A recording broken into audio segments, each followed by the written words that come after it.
দীর্ঘদিন ধরে ঢালিউডের সিনেমার জন্য ভালো সময় যাচ্ছে না। একের পর এক বন্ধ সিনেমা হল, কমছে প্রযোজক। এছাড়া অনেক প্রযোজক সিনেমা নির্মাণে এগিয়ে এসেও সিনেমা মুক্তি দিতে হিমশিম খাচ্ছেন।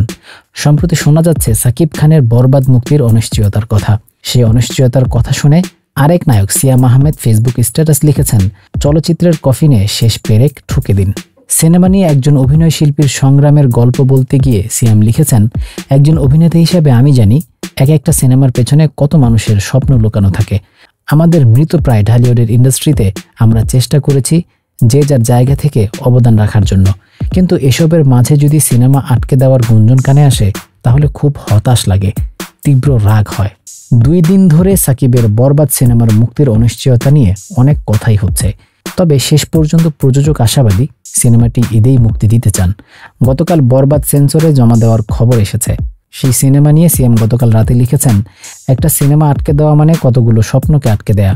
বরবাদ আমরা সিনেমা হলে দেখতে চাই। ঈদে মুক্তির অপেক্ষায় রয়েছে সিয়ামের জঙ্গলি। নিজের সিনেমার প্রচারণায় ব্যস্ত এই নায়ক।